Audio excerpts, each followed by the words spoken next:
Anthropic just announced an AI so dangerous that they had to lock it behind a $100 million program for Google, Apple, and Microsoft.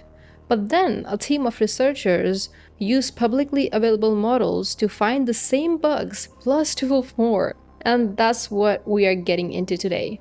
These bugs were found by Xint code by Theori. If you don't know about Theori, these are the same researchers who have found the copy fail CVE in Linux kernel, which experts says is the worst Linux kernel vulnerability.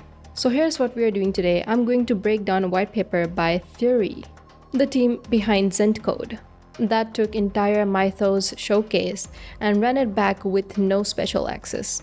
So by the end of this video, you will understand what Mythos did, why most of the headline/coverage missed the point, and what Xint findings actually mean for anyone who is shipping the code. Okay, on April 7, 2026, Anthropic announced what is called the most crazy security announcement in recent memory, and it's about Claude Mythos Preview, a general-purpose AI model that autonomously found 0 days vulnerabilities across every major operating system and browser as well. These were actually exploitable and they avoid decades of expert review and automated scans. Alongside it, they also launched Project Glasswing. So it's an initiative to secure the world's most critical software for the AI era, but there are only limited number of people in it, like limited number of companies like Amazon Web Services, Anthropic, Apple, Cisco, CrowdStrike, Google, and few others as their launch partners. And this exclusive access was backed up by $100 million, as you can see. And the goal, find and patch vulnerabilities before adversaries do. Now they're also saying that this capability of Claude Mythos was way too dangerous to release publicly. Now 3 bugs actually got most of the headlines.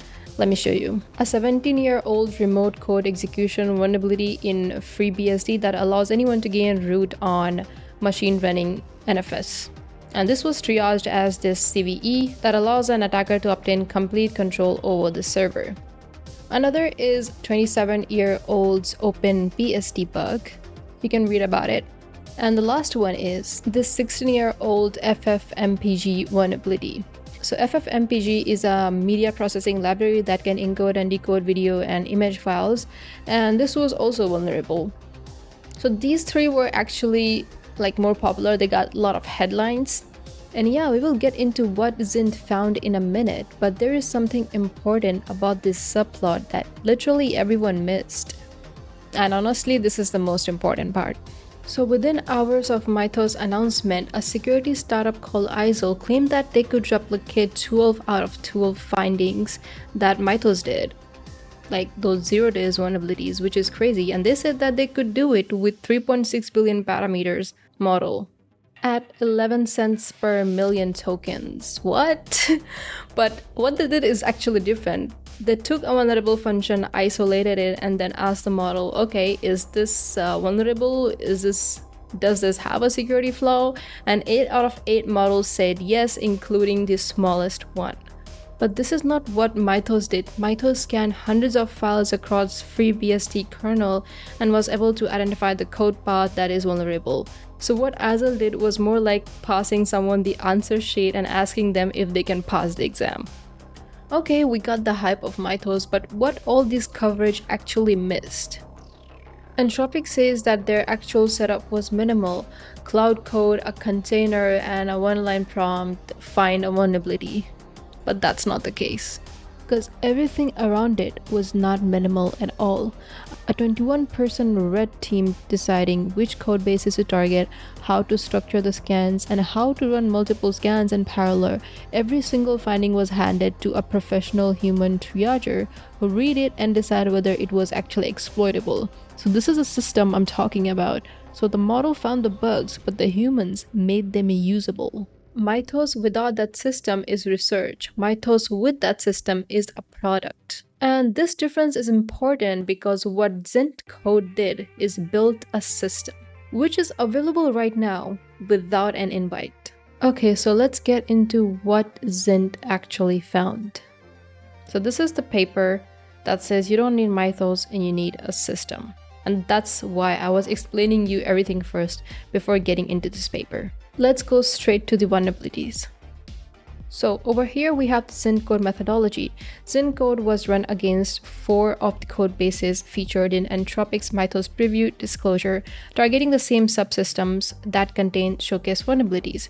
So FreeBSD, OpenBSD, FFmpeg, Firecracker, and all of these are actually live. You can also see the commit hash over here, so you can check it out as well, which Mythos didn't show us. So over here we have the pipeline. You can have a look at it: attack surface identification and targeting, deep analysis of candidate code paths, and then validation of exploitability, structured output generation. So these are the results.